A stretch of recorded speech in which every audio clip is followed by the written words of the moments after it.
ശബരിമലയിൽ നിന്ന് കടത്തിയ കൂടുതൽ സ്വർണം കണ്ടെത്താനാണ് ഉണ്ണികൃഷ്ണൻ പോറ്റിയെ വീണ്ടും കസ്റ്റഡിയിൽ ആവശ്യപ്പെടുന്നത് എന്ന് SIT.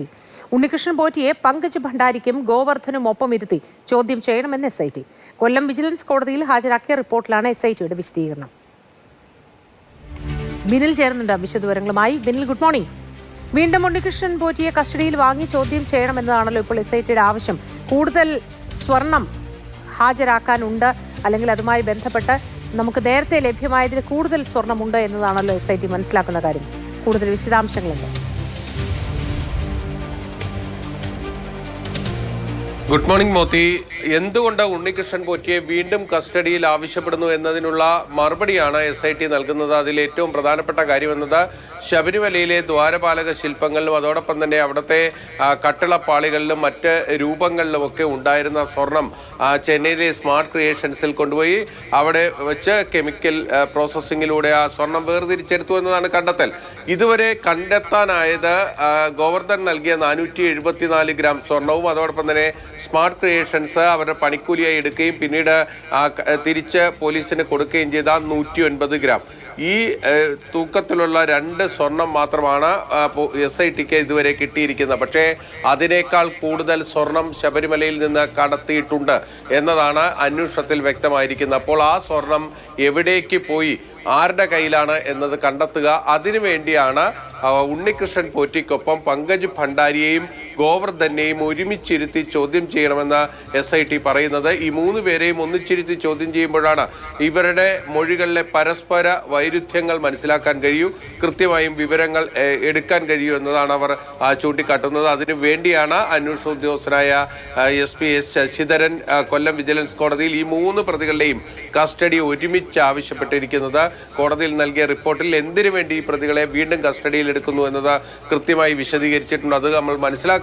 അത് പ്രകാരം നമ്മൾ മനസ്സിലാക്കേണ്ടത് ശബരിമലയിൽ നിന്ന് കൂടുതൽ സ്വർണം ഈ പ്രതികൾ കൈക്കലാക്കി അവരുടെ സ്വകാര്യ ആവശ്യങ്ങൾക്ക് ഉപയോഗിച്ചു എന്നതാണ് ആ റിപ്പോർട്ടിൽ SIT ചൂണ്ടിക്കാണിച്ചിരിക്കുന്നത്. അപ്പോൾ കൂടുതൽ സ്വർണമുണ്ടെങ്കിൽ അതെവിടെ പോയി, ആരുടെ കയ്യിൽ, ഇതാണ് ഇനി കണ്ടെത്താനുള്ള പ്രധാനപ്പെട്ട കാര്യം. എന്തായാലും അന്വേഷണ സംഘം ശബരിമല സ്വർണ്ണക്കൊള്ളയുടെ അന്വേഷണത്തിന്റെ അവസാന ഘട്ടത്തിലേക്ക് കടന്നിരിക്കുന്നു എന്നാണ് മനസ്സിലാക്കാൻ കഴിയുന്നത്. ഹൈക്കോടതി തുറക്കുമ്പോൾ തന്നെ, അതായത് 5-ാം തീയതിയാണ് കോടതി തുറക്കുന്നത്, 5-ാം തീയതി തന്നെ ഈ കേസ് കോടതിയുടെ മുന്നിലേക്ക് വരുന്നുണ്ട്. അന്ന് ഒരു ഇടക്കാല റിപ്പോർട്ടെങ്കിലും SITക്ക് കോടതിയിൽ നൽകേണ്ടി വരും.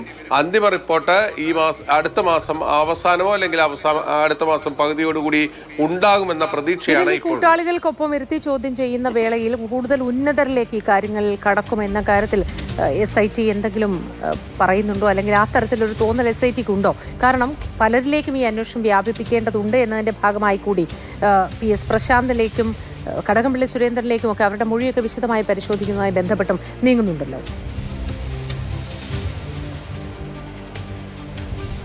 മോത്തി, ഈ കസ്റ്റഡി അപേക്ഷയിൽ എന്തിനു വേണ്ടിയാണ് ഈ പ്രതികളെ കസ്റ്റഡിയിൽ വാങ്ങുന്നത്, ഉദ്ദേശ ലക്ഷ്യങ്ങൾ എന്ത് എന്നത് വളരെ കൃത്യമായി അവർ വിശദീകരിച്ചിട്ടുണ്ട്.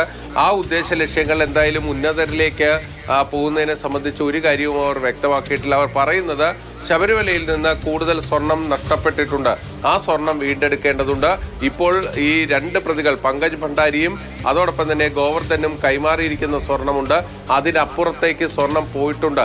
അപ്പോൾ അത് ആരുടെ കയ്യിലേക്ക് പോയിരിക്കുന്നു? അതിന് ഉത്തരം പറയേണ്ടയാൾ ഉണ്ണികൃഷ്ണൻ പോറ്റിയാണ് 1, 2 പങ്കജ് ഭണ്ഡാരിയാണ്, 3 ഗോവർദ്ധനാണ്. കാരണം ഈ 3 പേരും ചേർന്നാണ് ഈ സ്വർണം ഈ ഉരുക്കിയെടുത്ത ശേഷം അതിന്റെ കൈകാര്യങ്ങൾ നടത്തിയിരിക്കുന്നത് ഈ 3 പേർ ചേർന്നാണ്. അപ്പോൾ അവരിൽ നിന്ന് ഈ 3 പേരെയും ഒരുമിച്ചിരുത്തി ചോദ്യം ചെയ്യുന്നതിലൂടെ ഒരു കൃത്യത വരുത്തുക എന്നത് തന്നെയാണ് SIT ഉദ്ദേശിക്കുന്നത്. അപ്പോൾ ഈ കൂടുതൽ സ്വർണം മറ്റെവിടേക്കെങ്കിലും കൊണ്ടുപോയിട്ടുണ്ടെങ്കിൽ അത് കണ്ടെത്തേണ്ടതുണ്ട്. നമ്മൾ മനസ്സിലാക്കേണ്ട ഒരു പ്രധാനപ്പെട്ട കാര്യമെന്നത് 2019 ഒക്ടോബറിലാണ് ഈ 474 ഗ്രാം സ്വർണം തനിക്ക് കിട്ടിയതിന്റെ ഭാഗമായിട്ടുള്ള പണം 5 ഡിമാൻഡ് ഡ്രാഫ്റ്റുകളിലായി ദേവസ്വത്തിലേക്ക് തന്നെ അയച്ചു. ഏതാണ്ട് 9,99,995 രൂപ അയച്ചു എന്ന് ഗോവർദ്ധൻ അവകാശപ്പെടുന്നത്. അതിനെല്ലാം ശേഷം 2019 ഡിസംബർ മാസത്തിലാണ് എൻ വാസു ദേവസ്വം പ്രസിഡന്റായി ചുമതലയേറ്റതിന് ശേഷമാണ് ഈ ഉണ്ണികൃഷ്ണൻ പോറ്റി ഒരു ഇമെയിൽ ദേവസ്വം ബോർഡ് പ്രസിഡന്റ് നൽകുന്നത്. ആ ഇമെയിലിലാണ് തന്റെ കൈവശം കുറച്ച് സ്വർണം കൂടിയുണ്ട്, അത് ഒരു നിർധനയായ യുവതിയുടെ വിവാഹാവശ്യത്തിന് ഉപയോഗിക്കണമെന്ന ആവശ്യം മുന്നോട്ട് വെച്ചിരിക്കണം. അപ്പോൾ ഗോവർദ്ധന് കൈമാറിയിരിക്കുന്ന 474 ശേഷവും വീണ്ടും സ്വർണം ഉണ്ടായിരുന്നോ, അല്ലെങ്കിൽ അത് മറച്ചു വയ്ക്കാൻ മറ്റെന്തോ ഒരു ശ്രമം നടത്തിയോ, അങ്ങനെ ഒരുപാട് സംശയങ്ങളുണ്ട്. അപ്പോൾ ഇവിടെ നിന്ന് കൂടുതൽ സ്വർണം ഇയാളുടെ കൈവശമുണ്ട് എന്ന് തന്നെയാണ് SIT സംശയിക്കുന്നത്. അതൊന്നെങ്കിൽ ഉണ്ണികൃഷ്ണൻ പോറ്റിയുടെ കയ്യിലാണ്, അല്ലെങ്കിൽ ഈ പങ്കജ് ഭണ്ഡാരിയോ ഗോവർദ്ധനോ അതിന്റെ കൂടുതൽ സ്വർണം ഒളിപ്പിക്കുകയും ചെയ്യുന്നു. അത് കണ്ടെത്തുക എന്നത് തന്നെയാണ് SIT ഉദ്ദേശിക്കുന്നത്.